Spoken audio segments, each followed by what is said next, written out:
So again, welcome to the Stakeholder Integration Virtual Conference with Shelley Sievers from Northeast ISD, working with businesses. I am Olga Escamilla, and my co-host or co-moderator is Anne-Marie Molinari. I'm going to be going through some housekeeping, and I see that everyone is connecting to audio very well. If you have any issues, please send me a message in the chat pod, and I will help with that. We have some webinar best practices. So some of them are mute your phones at all times, type your questions in the chat pod, or raise your hand if you have questions so we'll know that you've typed a question in the chat pod. And remember to select everyone when you post your comments or questions. So in the chat pod, I'll show you where you would select, manually select in the drop-down menu, everyone when you send a chat. So we have some information about your PD certificates for attending. In order to receive your certificate of completion, it is a requirement that you have audio, and we could see that based on how you have logged in. So please be sure that you have audio, because that is a requirement for receiving a certificate of completion. If you're sitting with someone or sitting next to someone who has audio, let us know so that we can give you appropriate credit, but do be sure that you register in the PD portal so that we can apply that credit to your account.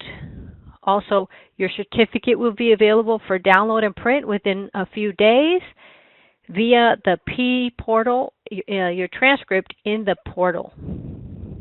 So when we're going through the presentation and you can't quite see the screen, you can always use your expand controls. They are on the right hand side. There's a diagonal arrows, and you can use those to make it full screen so that you can see the presentation more clearly.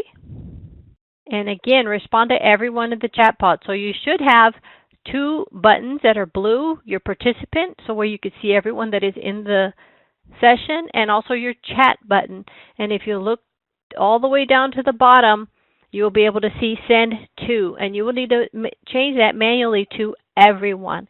So when you type in your questions, which we welcome, please type them to everyone and hit send so that we could see those. Today, our presenter, as I mentioned, is Shelley Sievers. She's an adult educator with 20 years of experience.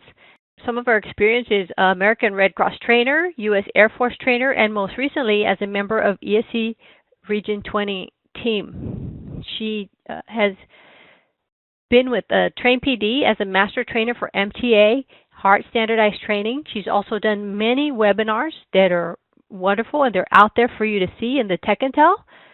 And she has a master's degree in education and a master's certificate in distance learning. So we welcome Shelley.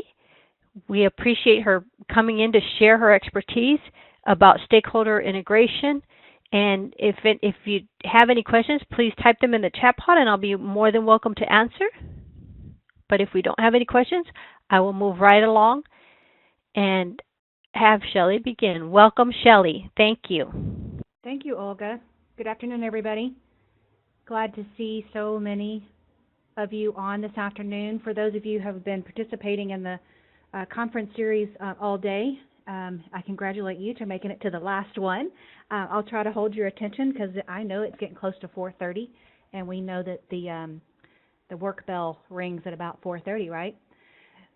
I am with Northeast ISD, Adult Education and Literacy, and we are a member of the Region 20 Consortium. I was really pleased when Olga asked me to come along for this ride on this really neat webinar conference initiative to talk about stakeholders. I think it's really, really important. We have implemented here at NEISD Adult Ed Workplace Literacy Program. Of course, we have to have an acronym, right? So we lovingly now call it the WLP. One of the questions I want to answer up front is, how did we make the connection? How did we find out about this particular opportunity? Well, the Region 20 Grant Management team made the connection for us, called us up and said, hey, Northeast, what do you think about this? And it was with Toya Tetsu. That is a very difficult name to say, and I have practiced and practiced, and I'm quite proud that I was able to kind of get it out there very quickly. We call them Triple TX, TTTX Incorporated. It's a really, really neat organization. Let me show you a little bit more about them. They are located on the Toyota Manufacturing, Texas campus, 2,000 acres. I knew about Toyota Manufacturing, making the Toyota trucks, the Takoya, and a couple of others. I knew they were here in San Antonio, but I didn't know anything about its suppliers, and I'd never heard of Triple TX, so I certainly began my homework. Well, they are one of 24 suppliers for Toyota Manufacturing. They all are housed down there on the campus, which is really close to Texas A&M San Antonio campus, if you're familiar with that site. They are neighbors down there. So Triple TX has more than 700 employees, and like I said, they provide parts for the Toyota pickup trucks. Prior to our execution, it was important to certainly meet with their leadership. We met once with the Human Resources Manager, and then we had our TABE Class E testing team to go down to the location 2 different times to complete all the baseline testing. Let's see, I didn't put this in my notes, but it ended up being 19 employees who were interested in the class. And you know how it goes. You start something new in an organization, and very few will sign up. But then once their coworkers start seeing what they're doing and kind of catch a glimpse as they pass by the training room, well, of course, the interest is then piqued. So we have had students who have come forward to the HR manager to ask, hey, how can I join the class? And so that's really exciting. Recruiting kind of happens on its own, right? Implement in late March a multi-level ESL class. The class is held 2 days a week from 3 to 5, and that's between their shifts. They work 10, sometimes 12-hour shifts. There's day shift and night shift, and they rotate every other month. And so it's really nice for us to catch them between the shifts. Triple TX does provide one of their training rooms for our use as a classroom. They also store our books and supplies, so our teacher does not have to carry everything each day. They do provide Wi-Fi, a projector, and a laptop for use for our instructor. Project and any implementation, we like to go over what our lessons learned might be. While Triple TX is not our first WLP, its logistics are very different from TD Industries. I'm going to help present them tomorrow with Region 20, and so you'll hear more about TD Industries. But so that was first and foremost, is make no assumptions about the different dynamics, how each organization is run. Another thing is their timeline versus ours. We eat, sleep, drink adult education, right? Teams is our own language. We know about writing syllabus. We know about writing curriculum guides, content standards, benchmarks. Our vocabulary is quite extensive. But now, crossing over into a partnership like this with an industry, they don't quite understand our lingo, and we don't quite understand theirs. Also, their timelines are very different. They have different priorities than we do. So that's very important to have those conversations, to talk about what has to happen. Because if we just, roll off of our tongues, oh yes, we're coming down there for baseline testing, that may be a foreign language to them. They have no idea what we're talking about. So you have to be very careful about explaining all of the logistics that have to happen. It's not that we're asking their permission. We're saying here's what needs to happen so that we can all be successful. We also need to have purposeful procedures. And what do I mean by that? Well, we need a straightforward process for our still new to us partner. I needed to relay information to the organization to manage expectations. I needed the opportunity to ask specific questions, and I didn't do that up front. And so Again, these are my lessons learned of how to be more successful as we go forward. So this is something that I came up with. I created a 5-phase process. Oops, let me change my slide for you. Sorry about that. Here they are.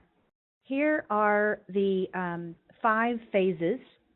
Phase 1 is the initial meet and greet with the stakeholders. That could be human resources, maybe general management is included, plus any needed follow-up face-to-face meetings. Phase 2 is what I call a stakeholder survey, and I want to show that to you. Here are some of the questions and how I implemented. I chose to use Google Forms because it is easy to access and it's online. Instead of passing those emails back and forth with a PDF or a fillable form, I thought that Google Forms might be a little more accessible to them at the company. I include contact information and exactly what classes they want to offer their employees. I also ask for specific workplace skills that they want our instructor to include in the class, like maybe math in the workplace, maybe math measurement, metric measurement, writing and speaking in the workplace, and many more, of course. I also ask these questions. How will they recruit current employees, or if they're going to hire applicants who don't have a high school diploma? I ask what incentives and stipulations they will communicate to employees or applicants. Maybe like pay increase. Are they going to offer paid time to attend the class, etc.? I ask about training rooms and technology, secure storage, and what kind of schedule they can offer.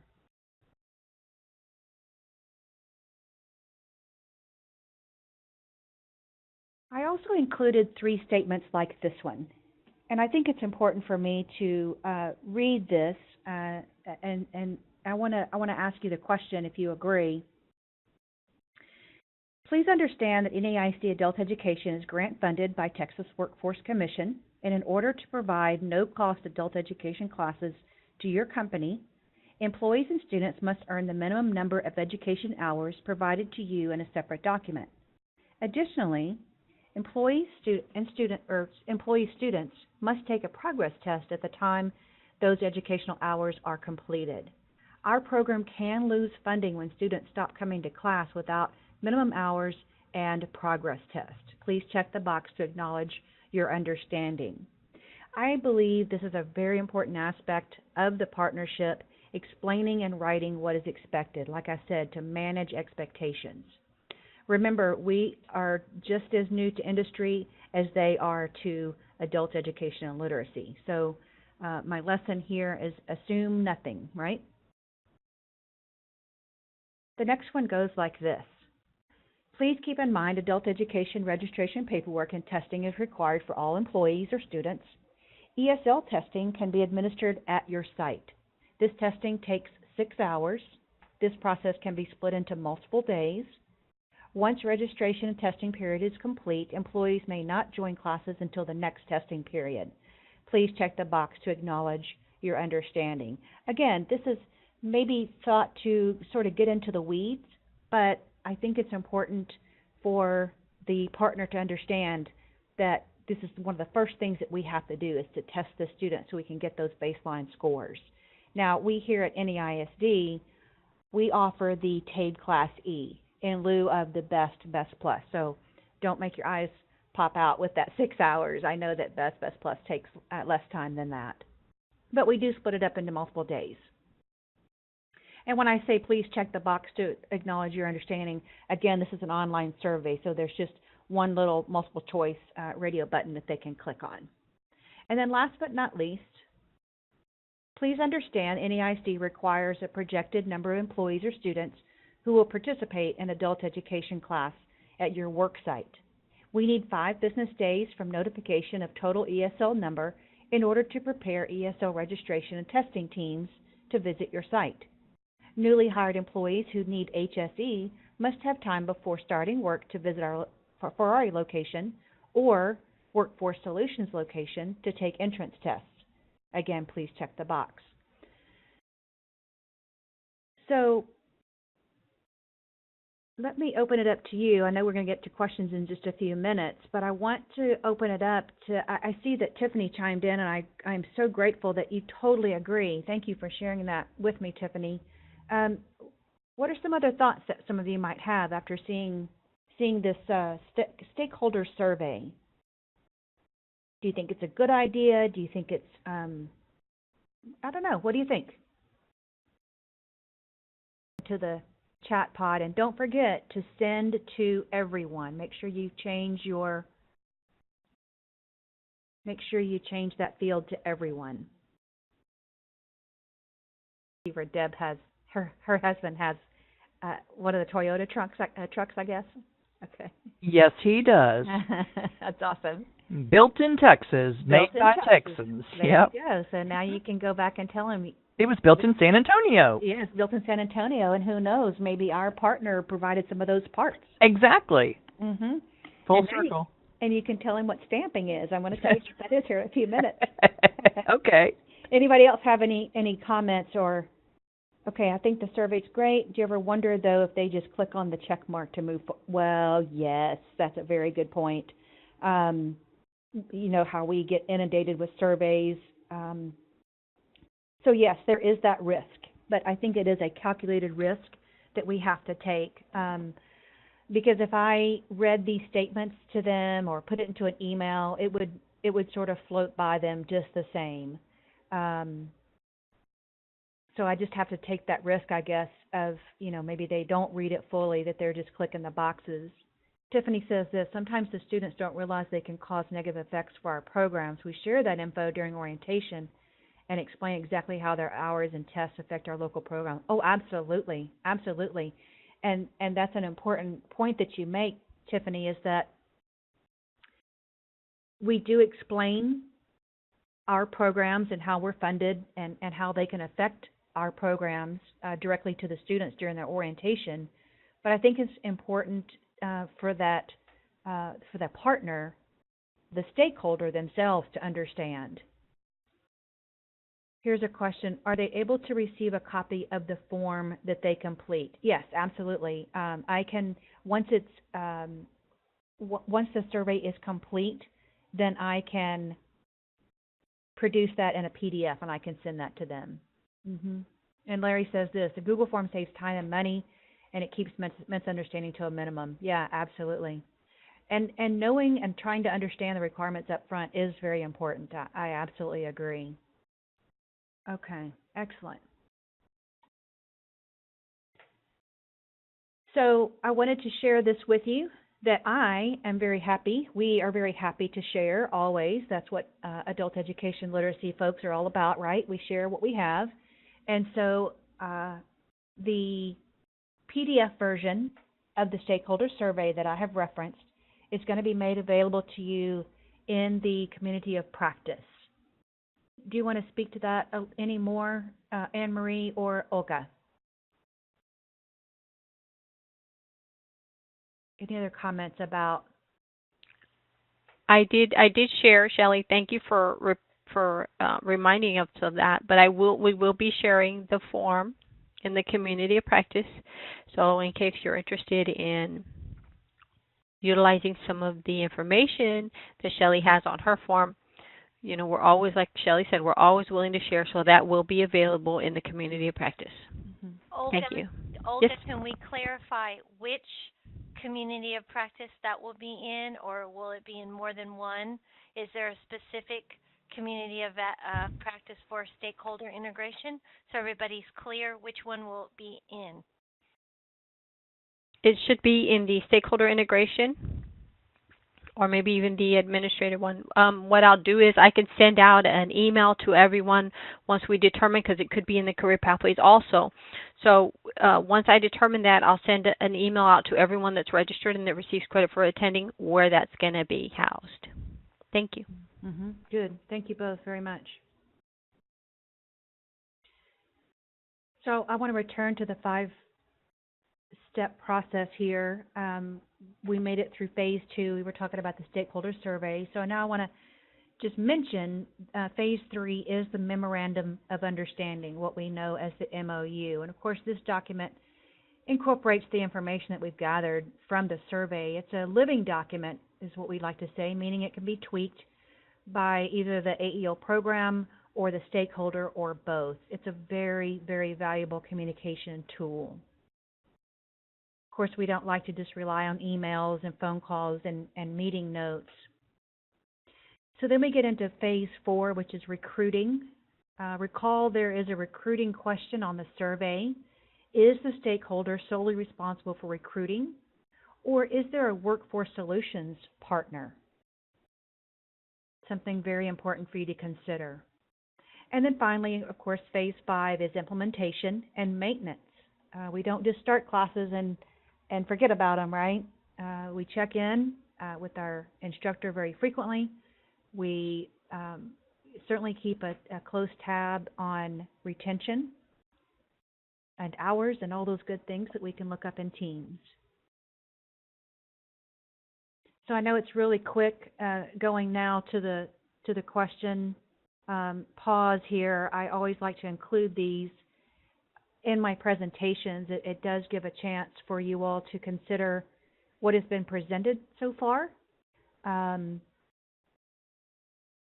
A question's coming from either Olga or Anne-Marie. Do you do site visits? Yes, I do, as well as Larry goes down and visits the classes. Yeah, for sure. We want to nurture that relationship for sure. And so one way to do that is for those face-to-face, even just drop-bys to say hello, either to HR management, but more importantly, to give support to our instructor as well as to the students. Good question. How do you go about choosing the instructor for these classes? That's a really good question, because it is something that you must consider very carefully.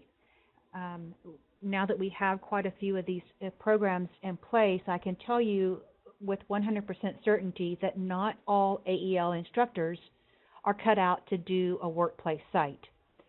And what I mean by that is not everyone could walk in and have the knowledge and skills to perform contextualized lessons. We have an incredible instructor here for Triple TX. She's new to us, but she has a great background with this type of scenario where it's in the workplace and these are employees. Yeah, you're absolutely right where you wrote in selecting the wrong instructor can be detrimental to the partnership. Oh, absolutely. You have to have someone who is certainly knowledgeable, experienced, but also very motivated and dedicated. It is a terrible thing if an instructor, and you all know this, when you take on an instructor, assign that class, and then they decide to go do something else. They stop teaching for you. Well, that can be quite detrimental to our ESL classes, our community classes, certainly to our HSE, but think about this partnership where we might have to cancel classes, or in our case, I don't know if you know San Antonio very well, but you can Google map later if you don't. Just picture where San Antonio is, and then picture where our borders are for the Northeast District. Funny enough, we're in the northeast part of town. And then Toyota is 44 miles, right, Larry? Is that a one-way trip down to the San Antonio Toyota campus? I believe it's 44 miles one way. That might be a little too much, but anyway, it's in that neighborhood. So I'm telling you that because we don't have a pool of substitute teachers that I can call on. Okay, 38 and a half the way that he goes. Oh, he goes the back roads, so he has shortcuts. So we'll just call it 40 miles one way. I can't call up one of our other teachers and say, hey, Christy can't make it today. Can you run down there to Toyota and fill in for a class? It just doesn't happen that way. And so we have to have those instructors who are very dedicated to the class and are motivated to stay.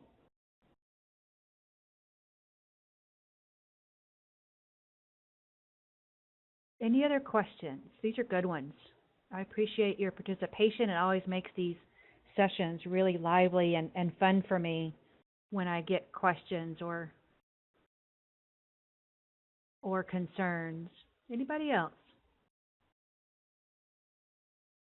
Okay. Well, then I'm going to move on to our next partner, and they are Takumi Stamping Incorporated.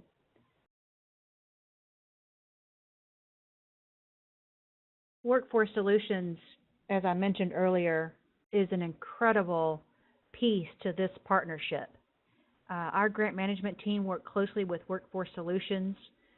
They're on South Florida, here in San Antonio. They're on the south side. And then they made the connection with Takumi and then with us in the ISD AEL. So Takumi, just like Triple TX, they are located down with Toyota on that 2,000-acre campus. It's almost like a small city, if you can just imagine 2,000 acres of all these manufacturing warehouses. It's pretty neat, actually. I like going down there. It's very interesting to me. So I mentioned stamping, and I don't know if you're like me, but stamping, there's a lot of different images that come to mind. But they actually stamp huge sheets of metal, and they form them into the parts for the Toyota trucks. So that's why I mentioned with Deb that her husband's truck probably has some pieces that were molded from these huge metal sheets, stamped is what they call it, and formed into the different pieces, you know, the doors, the fuel compartments. You just never know what was designed and created from the different suppliers. Leaders, they requested an ESL class as well as an HSE prep class. ESL is for current employees who need to improve their English skills. HSE prep is a pipeline program for those who apply for work with this particular company and they're qualified except they don't have a high school diploma. So these new hires will start work right away, but at a lower pay rate. They'll attend our HSE prep class either before or after their shift, and once they earn their TexCHASE, their Texas Certificate of High School Equivalency, then they get a pay increase, and they are well on their way to what we hope is a forever career and not just a job.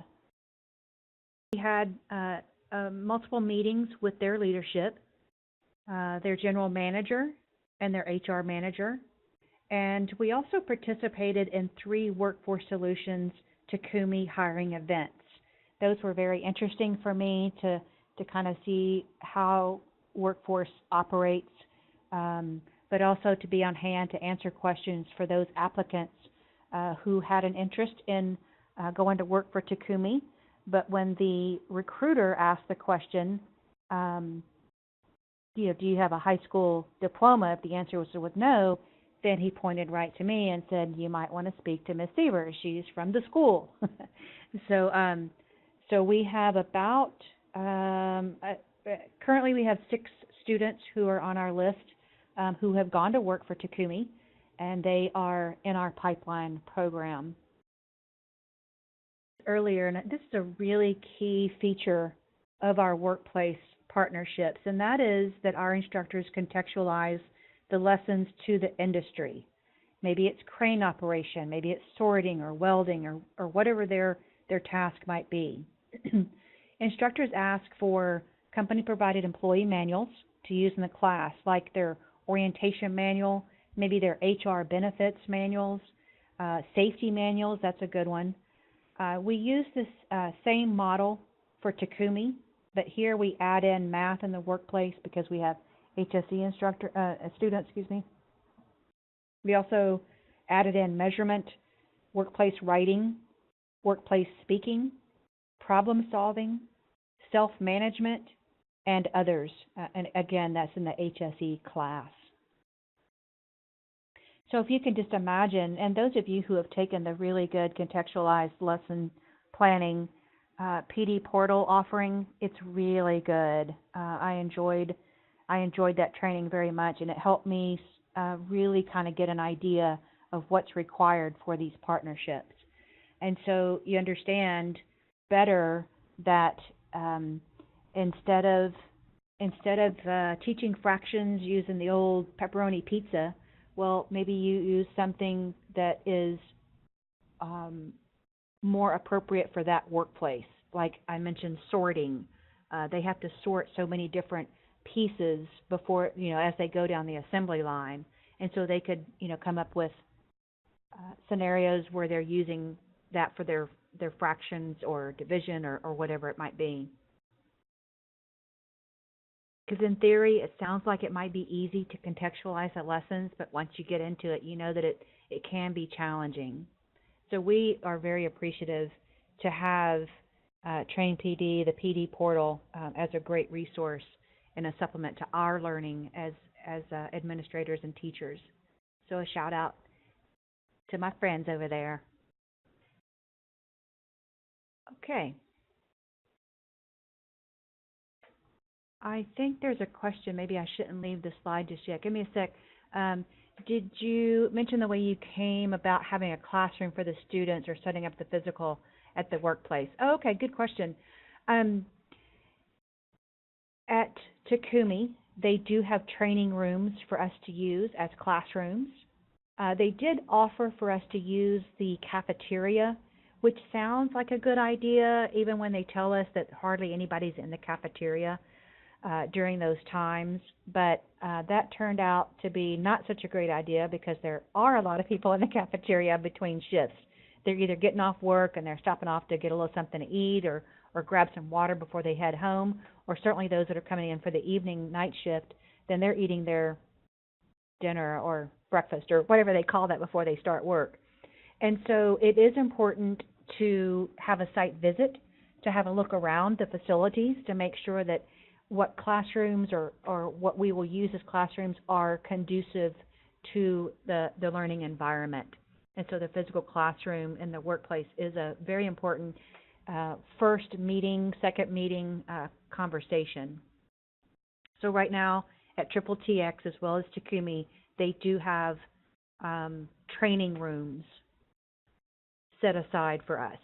They use them for other purposes, of course. They do safety training and they're on-the-job training. So that's a good question. Thank you for adding that in.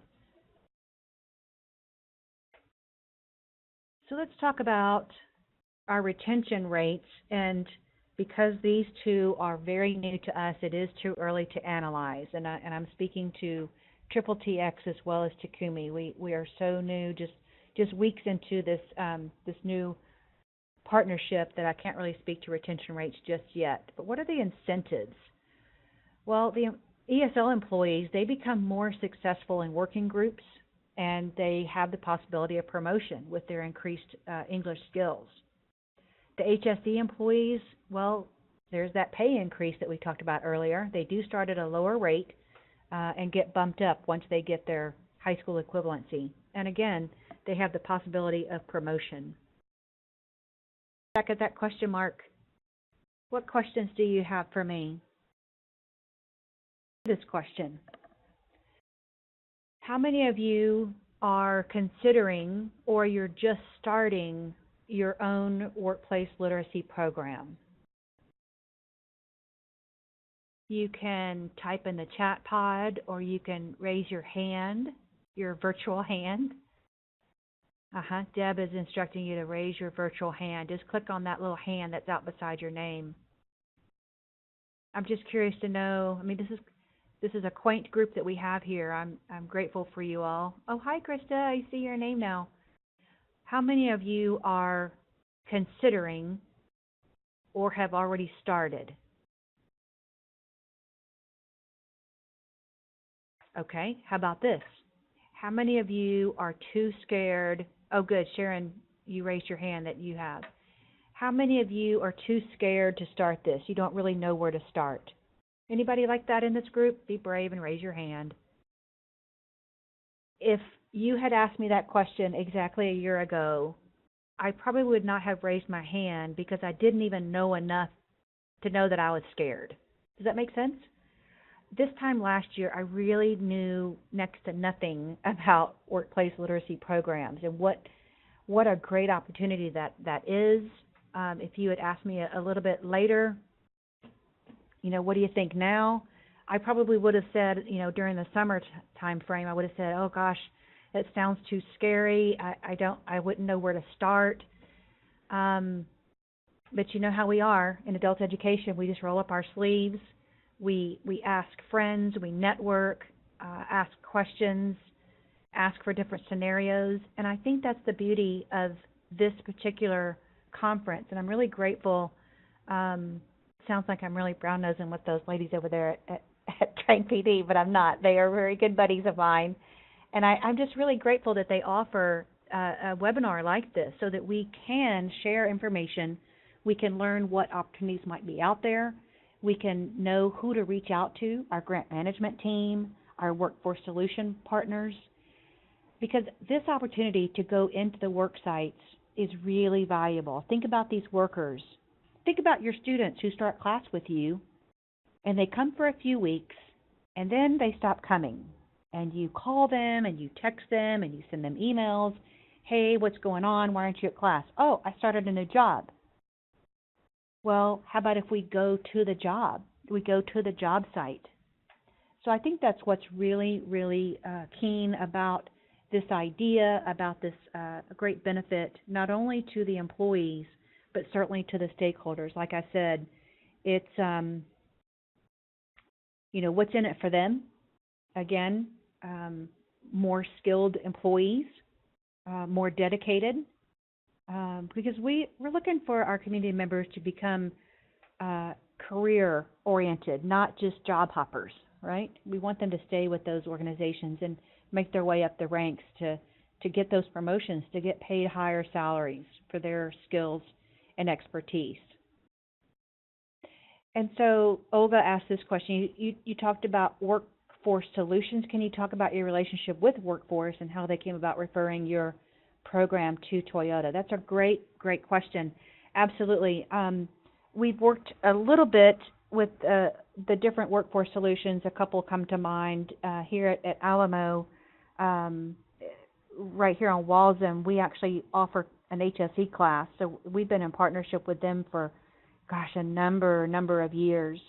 But referring to the workforce solutions down there on South Florida, they have a relationship where they help with hiring events for the different suppliers. And so Workforce got in touch with our grant management team and said, hey, what do you think about offering classes in the workplace? And so, of course, that, lit them up, and so they started asking around the consortium who wanted to take on that challenge, who wanted to take that opportunity, and NEISD certainly raised its hand.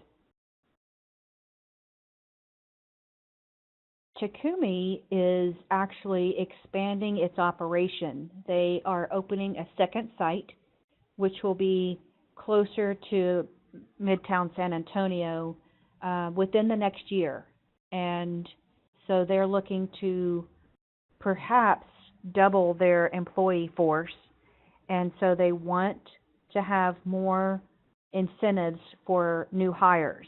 They want to hire community members who may not have a high school diploma. And so that was where the idea came from, is to have this pipeline program take on individuals who don't have that diploma, get them working, get them paying their bills and feeding their families, but let's get them the education that they need to be successful. Workforce, I'll just say this again, how great they are. They have offered to help us with the TABE testing. If any of the employees can't make it up here to Ferrari, they can make an appointment and stop by somewhere closer down to the Toyota campus where they can take their baseline at TABE 9. Y'all have good questions coming my way. What else you got? Workforce is a great way to get referrals for new businesses coming into town that need employees and that are willing to provide classes for individuals that don't necessarily meet the education requirements. Oh, absolutely. I don't know how Texas AEL could get along as successfully as we do without Workforce Solutions. So thumbs up to TWC and its work on partnering us with Workforce Solutions. Here's a question. So is this employer willing to take people without HSE and have you provide that to the employees? Yes, absolutely. Yeah. Let me give you this scenario. So picture me down at Workforce Solutions for this hiring event, and you've got, pretty good stream of folks coming in to see what the opportunities are, and Takumi has its table set up, really nice tablecloth, banner, pictures showing what the different types of jobs, like crane operator, sorters, and those sort of things, just to kind of give people an idea of what type of work it is. And then, of course, she has the applications. And so people will go fill out the application. They'll come back and they'll talk to this HR person. And she'll say, are you available to start work right away? Yes or no. Can you pass a drug test? Yes or no. And if those two questions are yes, then she asks this question: do you have a high school diploma? Whether that answer is yes or no, then she continues talking. If the answer is no, then she refers her to me to talk about, going to work for the company if they still qualify, and that we will offer them the high school equivalency preparation classes. And not only that, Takumi has offered to pay for their high school equivalency battery tests. They have vouchers available. And it doesn't have to be just GED, but you all may know this, but Toyota Manufacturing does offer GED vouchers. They have not started offering TASK or HiSET just yet. But Takumi said it didn't matter which battery, that they would pay for them. Is there an incentive for employees? Absolutely. They'll get paid more.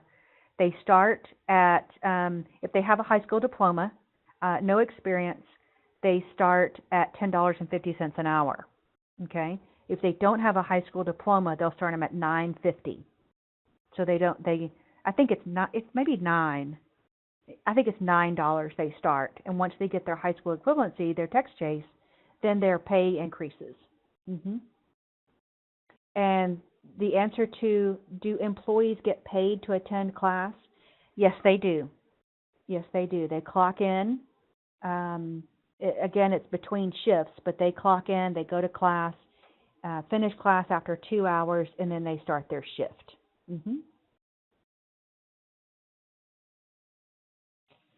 Anne Marie asked this question: have you had employers tell other employees about the AEL workplace literacy programs that we provide? Shelley, I meant employers, and I can't type that fast. So employers. So have we had other employers talk about these programs that we have? Do you mean at the sites that we have now, Takumi and Triple T? I mean, that question I'm asking is, have you had employers that you're working with tell other employers to come approach you about possibly partnering? Yes, absolutely. Like spreading the word. Yeah, absolutely. And I wanted to mention this, and you might hear me say this again tomorrow during that conference session, but I have found that it's very important to attend as many career fairs.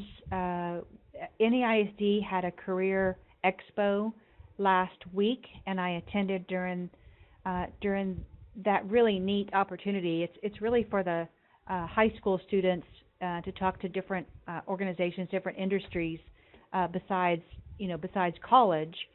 There were some colleges there, but to have those different options. And so it was neat for me to be there to not only talk to students, but to also talk to other employers. And I was introduced to an organization called Independent Electrical Contractors, and they have a San Antonio chapter here. They are nationwide, but they are an apprenticeship program. And so when he came over and said, well, what do you do, or why are you here, kind of starting the conversation, and when I explained, then I followed up with this question: do you have students at your school who need to improve their English skills. His eyes got really big and he couldn't say yes fast enough. And then I asked the question, do you require your students to have a high school diploma before you admit them to your apprenticeship? His answer was yes. And I said, why is that? Why wouldn't you take a student that doesn't have a high school diploma, but you let us come in and offer the HSE preparation class? Wouldn't you get more students? Again, eyes got big, couldn't say yes fast enough. So I am working on that new partnership. Yeah, Olga says this, it would be great if AEL students would be able to participate in the employer fairs. Oh, absolutely. Yeah. Yeah, if you look at it with a little different spin of not really attending employer fairs, employee fairs for us to hire our own staff members, but rather to network with other industries, what a great opportunity. I can't stress that enough. Yeah, great idea for AEL to network. Yeah, for sure. We kind of get closed off. Sometimes we close ourselves off into our own little AEL world where we only talk ESL and HSE.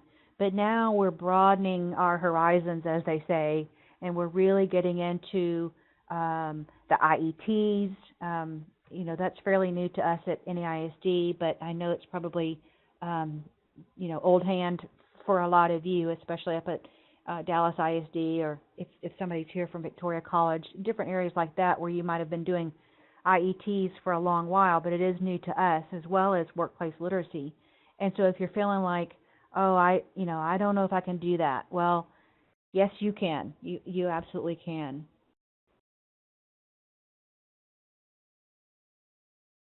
I like these questions. I like the back and forth, that's for sure.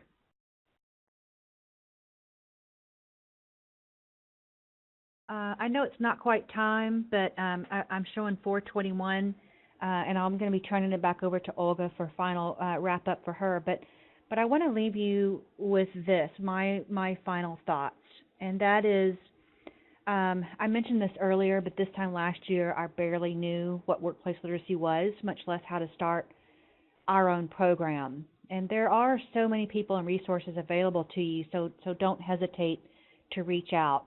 Again, I love conferences because they give us these opportunities to network and to share. I remember going to Galveston about this time last year and talking about career pathways, and it was then that I realized, yeah, we can do IETs. If they can do it, we can do it. And so not only did I have that motivation and brought it back to our staff and got them excited, but I also had names and phone numbers and emails of folks who have been doing it who I could reach out to. And so I'm offering that to you all. I want you to reach out, not just to me, but anyone in our program can speak to our workplace. Of course, Larry's on now, and he'll be glad to answer questions. There's other organizations here in our consortium. If you're going to tune in tomorrow, I'll be on with Michelle Izagiri and Daphne Johnson. We're going to be talking about a couple of other stakeholder programs. And so my final thought is this. I encourage you to reach out. And here's how you can reach me. There's my email address. I invite you to drop me a note just to say hi, or certainly to ask me questions or voice concerns. Thank you, Deb. She put my address so that you can grab that and put me in your favorites. I like to be in favorites. All right, I want to say a great big thank you to Olga for inviting me to participate today. This is one of my very favorite things to do. Anne-Marie knows that. I'm such a shy girl. It's hard for me to come out of my shell to start talking, but I like doing these webinars. I have the gift of gab, and I hope that you've enjoyed the afternoon as much as I have. I thank you all very, very much. Back to you, Olga. Thank you so much, Shelley, for sharing and for being responsive to our questions that were thrown at you. But, you had some really great guidance, great information to share. It's really good to see that adult education and literacy programs are taking off and doing this stakeholder integration in terms of with businesses, with vocational rehab, with housing authority, with libraries. So we had some really great sessions today, and I hope that you join us tomorrow. There's still time for you to register and spread the word to others about this great opportunity for sharing.